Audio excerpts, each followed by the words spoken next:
আজকে যে একটি বিশেষ আলোচনা, এই আলোচনাটা শুনতে শুনতে মনে হবে যে সত্যিই খুব আলোচনাটা প্রাসঙ্গিক বর্তমান দিনের জন্যে।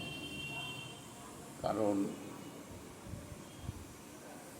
আমরা জানি যে একটা মানুষের জীবনের টোটালিটি পেতে গেলে যে জায়গাটা মানুষকে ভাবতে হয়,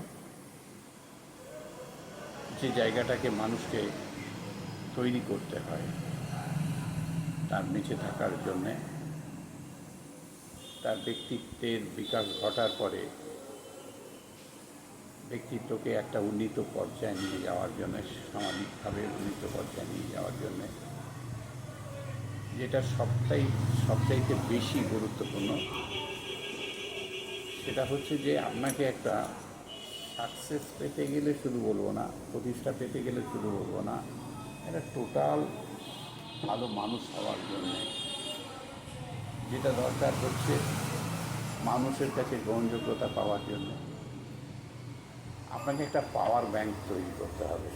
পাওয়ার ব্যাংক বলতে কি বুঝতে পারছেন? মানে আপনি যতক্ষণ না নিজেকে একটা ক্ষমতার ব্যাংক তৈরি করতে পারছেন ততক্ষণ পর্যন্ত আপনি জীবনে অনেক কিছুই পাবেন না। এই পাওয়ার ব্যাংকটা আপনি তৈরি করুন কী করে? ধরুন আপনার তো একটা ভাগ্য বলে ব্যাপার রয়েই গেছে জীবনে, কিন্তু আমি বিগত দিনের এপিসোডে বলেছি যে ভাগ্যই সব কিছু নয়, তার সঙ্গে কর্ম, সঠিক নির্বাচন, জ্ঞান, বুদ্ধি, প্রজ্ঞা, সংকল্প ইত্যাদি জীবনকে অনেকটা উন্নীত করে। সেখানে আমি বলবো যে ভাগ্যের পাশাপাশি আপনাকে একটা পাওয়ার ব্যাংক হতে হবে, যেখান থেকে সেই পাওয়ার আপনি জেনারেট করবেন, সেই পাওয়ার জেনারেশন করার যে ক্ষমতা, সেই ক্ষমতাটা যতক্ষণ না তৈরি করতে পারছেন ততক্ষণ পর্যন্ত বাস্তবে টিকে থাকা মুশকিল, বা বাস্তবে একটা জায়গা পাওয়া মুশকিল। একটা মানুষকে একটা গুড হিউম্যান বিংয়ের পার্সোনালিটির পাশাপাশি সার্বিকভাবে যদি একটা মানুষ হতে হয় বা মানুষ রূপে নিজেকে পরিগণিত করতে হয়, তাহলে আপনাকে এতে একটা পাওয়ার ব্যাংক হতে হবে। পাওয়ার ব্যাংক বলতে কী বোঝাতে চাইছি? প্রথম হচ্ছে যে আপনাকে শিক্ষাগত যোগ্যতাটা বাড়াতে হবে। যতটা পারবেন শিক্ষাগত যোগ্যতা বাড়াবেন, এটা হচ্ছে একটা বিরাট পাওয়ার। শিক্ষার যে পাওয়ার আছে বা একটা এডুকেশনের যে পাওয়ার বা এডুকেশনের যে আপনি যেটাকে বলে সার্টিফিকেট, এই সার্টিফিকেট যদি আপনি ঠিক তৈরি করে রাখতে পারেন তাহলে কিন্তু আপনি অনেক মাইলেজ এগিয়ে গেলেন, আপনার পাওয়ার অনেকটা বেড়ে গেল সমাজের কাছে। তার পাশাপাশি হচ্ছে যে শারীরিক জায়গাটাকেও আপনাকে ঠিক রাখতে হয়। শারীরিক জায়গা বলতে শরীর চর্চা, মানে আপনি রোগা, আপনি খুব মোটা, আপনি ক্যাবলা দেখতে, এরকম হলে চলবে না। মানে আপনার শরীরটা খুব সুঠামো, হেলদি, তার পাশাপাশি শরীরটা যেন একটু চকচকে থাকে, শরীরটাকে চকচকে করতে হবে, মানে গ্ল্যামারাস হতে হবে। এগুলো একটা পাওয়ার বাড়ে। এরপরে হচ্ছে যে মানসিক দৃঢ়তা, আপনার ব্যক্তিত্বের মধ্যে যেন মানুষ দেখতে পায় যে আপনার মানসিক দৃঢ়তা খুব আছে, মানে যেটা বলেন সেটা করেন, খুব চ্যালেঞ্জিং অ্যাটিটিউড, এবং করবো ভাবলে সেটা করে দেখিয়ে দেন। তার পাশাপাশি আপনাকে প্রচুর পরিমাণে জ্ঞান বাড়াতে হবে। জ্ঞানও একটা পাওয়ার ব্যাংকের একটা বিরাট স্তম্ভ বলতে পারেন। শিক্ষাগত যোগ্যতা তো আপনার কি তৈরি হয়ে আছে ওটা কাগজ, কিন্তু জ্ঞানটা আপনাকে সবসময় আপনি বহন করছেন। এর পাশাপাশি বুদ্ধি, জ্ঞান আর বুদ্ধি, এই দুখানাকে আপনি সবসময় বহন করছেন, মানুষের কাছে যাচ্ছেন, কথা বলছেন, এ দিয়ে অনেকটাই কিন্তু আপনি ম্যানেজ করতে পারেন। এটা একটা পাওয়ার ব্যাংকের বড় উপাদান হতে পারে। এরপরে হচ্ছে আচার ব্যবহার। আপনি মানুষের সঙ্গে কীরকম আচার ব্যবহার করেন, আপনি খুব ঝগড়ুটে, না আপনি খুব মিশুকে, না আপনি খুব ভালো বক্তা, না আপনি খুব সুন্দর কথা বলতে পারেন, আপনি ব্যবহার মানুষের সঙ্গে ভালো, আচরণ আপনার ভালো কি না, আচরণের মধ্যে কোনো ভুল ব্যাপার আছে কি না, এইসব কিন্তু পাওয়ার ব্যাংকে একটা বিরাট ব্যাপার। অর্থাৎ পাওয়ার ব্যাংক আপনাকে বাড়াতে গেলে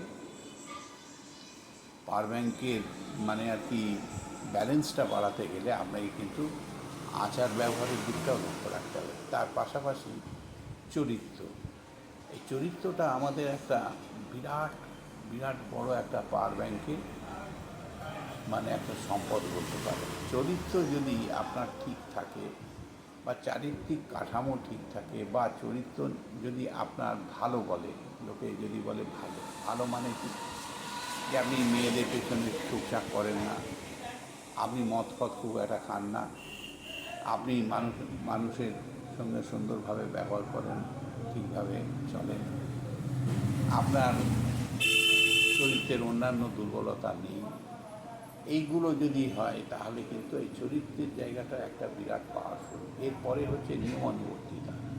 আপনি খুব ডিসিপ্লিন লাইফ লিড করেন, আপনি খুব ডিসিপ্লিন,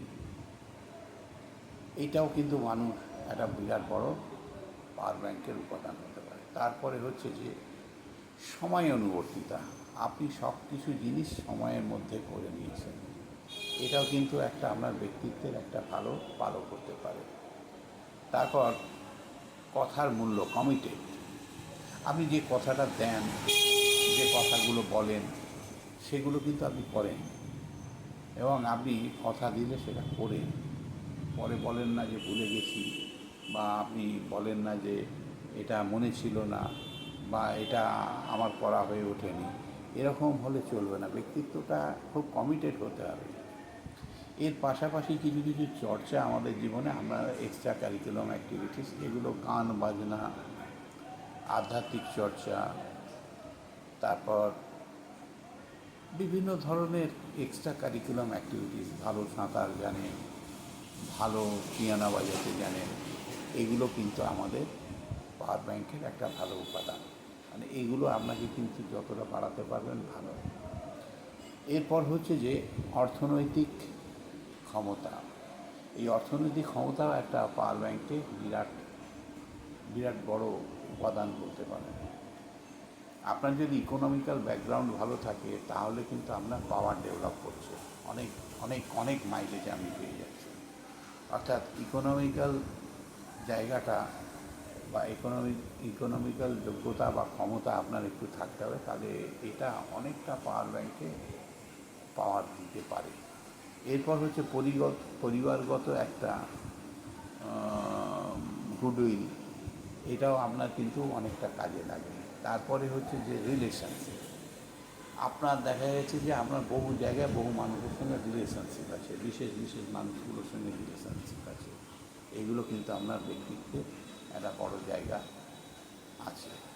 এরপরে হচ্ছে যে আত্মপ্রত্যয়, সেলফ কনফিডেন্স, যে কোনো ব্যাপারে আপনি মানে একটা কনফিডেন্স আছে, মানুষের কাছে প্রতীয়মান হচ্ছে যে হ্যাঁ এটা আমি পারবো, বলো আমি এটা করে দেখিয়ে দিচ্ছি, এই ব্যাপারটা। এরপর গাড়ি বাড়িও একটা পাওয়ার ব্যাংকের অন্যতম উপাদান হতে পারে। মানে গাড়ি বাড়ি যদি আপনার থাকে, দেখবেন যে আপনি কিন্তু একটু পজিশান পেয়ে গেছেন, সব জায়গায় গিয়ে একটা পজিশান পেয়ে গেছেন। তারপর ভ্রমণের অভিজ্ঞতা, আপনি বিভিন্ন জায়গায় যদি বেড়াতে যান, দেখবেন যে মানুষের কাছে এটা একটা অ্যাডেড অ্যাডভান্টেজ আপনি পাবেন। তারপরে হচ্ছে যে নেতৃত্ব প্রদান করার মতো ক্ষমতা, নেতৃত্ব প্রদান মানে কোনো জায়গায় কোনো অ্যাক্টিভিটিস করেন এবং সেখানে নেতৃত্ব দেন, এটা কিন্তু আপনার নিজস্ব একটা পাওয়ার ব্যাংকের একটা বিরাট জায়গা। এরপর হচ্ছে যে আপনি কোনো এই জায়গাকে খুব সুন্দর করে সাজিয়ে রাখতে পারেন। ধরুন আপনি বাড়িতে এলোমেলো জামা খুলে রাখেন না, বিভিন্ন জায়গায় ছড়িয়ে ছিটিয়ে বইপত্র রাখেন না, বা আপনি বেশ কিছু সুন্দর করে গুছিয়ে রাখেন, এই গোছানো বা সজ্জিতকরণটাও আপনার জীবনে একটা বড় পাওয়ার ব্যাংকের জায়গা। এরপরে হচ্ছে রুচি। আপনি যখন বেড়াতে যান, একটা ভালো জায়গায় থাকেন, ভালো হোটেলে থাকেন, ভালো খান, ভালো করেন, বা আপনি বাড়িতেও খাওয়া দাওয়া, রুচিবোধ, জামা পোশাক পরিচ্ছদ, মহিলা হলে গয়নাগাটি ইত্যাদি, এইসবের মধ্যে একটা যদি ভালো রুচি দেখতে পাওয়া যায়, এটাও কিন্তু আপনার জীবনে এক্সট্রা অ্যাডভান্টেজ। এরপরে হচ্ছে যে খাওয়া দাওয়া একটা বিরাট ব্যাপার। কারণ কি খান টান এইগুলো যদি মানুষ মেনে যায়, দেখবেন যে এগুলো আপনাকে এক্সট্রা অ্যাডভান্টেজ দেয় জীবনে পথ চলতে। যে কিন্তু একটু এইসব জিনিসগুলো খাই বা অনেক কিছু খাওয়া দাওয়া করে বা অনেক কিছু ব্যাপার আছে, অনেক ভ্যারাইটি খেয়েছে জীবনে, হ্যাঁ, এইগুলো আপনার একটা এক্সট্রা। পোশাক পরিচ্ছদ তো বলেছি। জুতোটাও কিন্তু আপনাকে একটা রুচির পরিচয় দিতে হবে। জুতো যেরম সেরম পরলে চলবে না। জুতোটাও দেখা যাবে যে যেখানে যে ধরনের শু পরে যাওয়া উচিত সেই ধরনের শু ব্যবহার করে। এখানেও একটা কিন্তু আপনার জীবনে মানে একটা এক্সট্রা অ্যাডভান্টেজ এনে দেয়। তারপর হচ্ছে যে রাজনৈতিক মেলামেশাটাও বর্তমান দিনে একটা বড় পাওয়ার ব্যাংক বলতে পারেন। যে এ কিন্তু একটা ভালো মানুষদের সঙ্গে মেশে, রাজনৈতিক লোকগুলোর সঙ্গে মিশে। এই রাজনৈতিক লোকেদের যদিও অনেকে ঘৃণা করে এটাকে, তবুও বলছি যে ঘৃণা করলেও সমীহ করে। এটা একটা পাওয়ার ব্যাংক বলতে হবে। মানে যে কোনো রাজনৈতিক নেতার সঙ্গে আমার একটু কম বেশি জানাশোনা আছে, পরিচিতি আছে। তারপর হচ্ছে যে ব্যবসায়িক মেলামেশা। মানে আপনি বিভিন্ন ব্যবসায়ীদের সঙ্গে আপনার মেলামেশা বা বিভিন্ন ব্যবসা সংক্রান্ত ব্যাপারে আপনার মেলামেশা একটু আছে, এটাও কিন্তু এক্সট্রা একটা আপনার তারপর সামাজিক মেলামেশা বলতে ধরুন আপনি পাড়ায় কোনো অনুষ্ঠান হলো, সেখানে যান, বসেন, পার্টিসিপেশন করেন, বা ধরুন কোনো একটা হল প্রোগ্রাম হচ্ছে কোনো একটা জায়গায়, সেখানে আপনি কিন্তু মেলামেশা করেন। এবং আপনি কোনো মেলা অনুষ্ঠান এইসবের জায়গায় যান, এইগুলো কিন্তু প্রয়োজন আছে, আপনার পাওয়ার ব্যাংককে অনেকটা পরিপুষ্ট করতে পারে। আধ্যাত্মিক মেলামেশাও রাখতে হবে, কারণ আধ্যাত্মিকতা ছাড়া বা ধর্ম ধর্ম ছাড়া কিন্তু মানুষ ধর্মের দিক থেকেও একটা ব্যক্তিত্ববান মানুষ হতে হয়। কারণ আপনি ধর্মীয়ভাবে কতটা মানে বিশ্বাসী শুধু বলবো না, কতটা ধর্মপ্রাণা আছেন, এবং আপনি মন্দির, মসজিদ বা গির্জায় আপনি ঠিক প্রে করেন কি না, বা যাতায়াত আছে কি না, এই ধর্মীয় বা আধ্যাত্মিক মেলামেশাগুলো একটু প্রয়োজন আছে। এরপরে হচ্ছে যে আপনার জীবনে যাই হোক না কেন, আপনি তো ভ্রমণ করেন, এদিকে ওদিকে যান, সব ঠিক আছে, কিন্তু আপনার যদি পাসপোর্ট থাকে, সেটাও একটা কিন্তু আপনার এক্সট্রা অ্যাডেড পাওয়া। একটা পাসপোর্ট আছে, মানে আমি যখন ইচ্ছা বিদেশে যেতে পারি, এগুলো একটা কিন্তু আপনার এরপরে হচ্ছে যে চাকরি যদি করেন, চাকরি আপনার যদি একটা ভালো জায়গায় চাকরি করেন বা ভালো ব্যবসা করেন বা কোনো পেশাতে যুক্ত আছে, সেটা আপনার কিন্তু যদি একটা বিশেষভাবে জায়গা হয়, এটা একটা আপনার জীবনে এক্সট্রা অ্যাডেড হয়। যেমন অনেকে বলে গভর্নমেন্ট চাকরিজীবী, বা বলে ও পুলিশে আছে, বা ও বলে যে আজকে ওই নেভিতে এই জায়গায় আছে, এগুলো এক্সট্রা অ্যাডেড অ্যাডভান্টেজ সোসাইটিতে এনে দেয়। এরপর হচ্ছে যে সাহসিকতা একটা বিরাট ব্যাপার। যে কোনো ব্যাপারে আপনি সাহস করতে পারেন, রাত্রির 1টাই হোক, 2টোই হোক, 12টাই হোক, ভূতপ্রেত বলুক আর যাই বলুক, ডাকাত বলুক, চোর ছ্যাঁচোর বলুক, কিন্তু আমার সাহস আছে যে আমি যখন ইচ্ছা যেভাবে ইচ্ছা যে কোনো জায়গা থেকে যে কোনো জায়গায় যেতে পারে। এটা কিন্তু আপনার জীবনে একটা পার্সোনালিটি ডেভেলপমেন্টের অন্যতম জায়গা। অর্থাৎ পাওয়ার ব্যাংক বলতে আমি যেটা বলতে চেয়েছি যে আপনার পার্সোনালিটি ডেভেলপমেন্টের জন্যে, আপনার ব্যক্তিত্বের উন্নয়ন ঘটাবার জন্যে আপনাকে একটা সলিড পাওয়ার ব্যাংক হতে হবে। এই পাওয়ার ব্যাংক এতগুলোর যদি কম্বিনেশন থাকে, এর সঙ্গে যদি একটু ভাগ্য ভালো থাকে, তাহলে আর দেখল কি আপনাকে, তাহলে কিন্তু আপনার সমাজে অনেকটা এগিয়ে গেছেন। অর্থাৎ ভাগ্যকে বাদ দিলে বাদবাকি যেগুলো বললাম, এখানে প্রায় 30টা 32টার মতো আমি পয়েন্ট দিয়েছি। সেই 32টা পয়েন্ট যদি আপনি একটু পরিকল্পনা করে সেগুলোকে ডেভেলপ করতে পারেন, সেগুলো একটু মনোযোগ দিয়ে নিতে পারেন। আর পাশাপাশি একটা জিনিস বলছি, যেটা মানুষ খুব পছন্দ করে, অপরের থেকে আশা করে, সেটা হচ্ছে যে সবাই অপরের থেকে একটু হেল্প বা সহযোগিতা পেতে আশা করে। আপনাকে একটু কোঅপারেটিভ হতে হবে, মানে আপনি মানুষকে হেল্প করতে পারেন, আপনি মানুষকে প্রয়োজন ব্যতিতে আপনি তার সঙ্গে সহযোগিতা করেন, দান ধ্যান করেন, এইগুলো আপনাকে ঠিক রাখতে হবে। এবং তার পাশাপাশি বলছি যে দান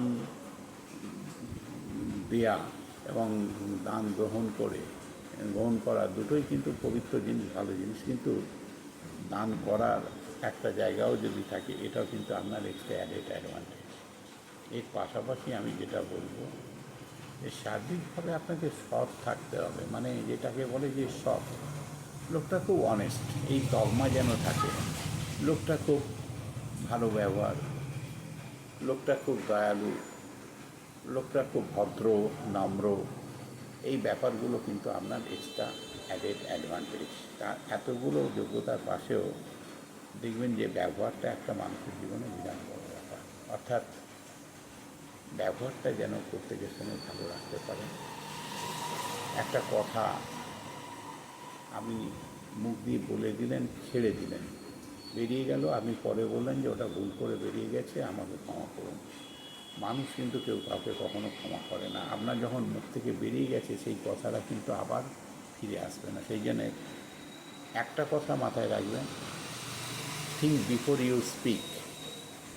কোনো কিছু বলার আগে আপনি কিন্তু ভাববেন একবার। এটা কিন্তু একটা বিরাট ব্যক্তিত্বের বিরাট জায়গা। যাই হোক, আজকের এপিসোড যদি ভালো লাগে, কমেন্ট, লাইক করবেন এবং সাবস্ক্রাইব করবেন। সবচাইতে বড় কথা হচ্ছে যে আপনারা দেখছেন, সব কিছু করছেন, কমেন্ট বা লাইক বা সাবস্ক্রাইব এগুলো আমি বলি না, বলতে ইচ্ছা করে না, কারণ পয়সা রোজগার করার জন্য এটা ঠিক চিন্তাভাবনা নেই। একটা মানুষের যাতে একটু সহযোগিতা হয়, তার জন্যই করছি। তা যদি ভালো লাগে, আমাকে উৎসাহ দেওয়ার জন্য অন্তত এগুলো একটু করবেন। আজকে এইটুকু বলে এই এপিসোডটা শেষ করলাম।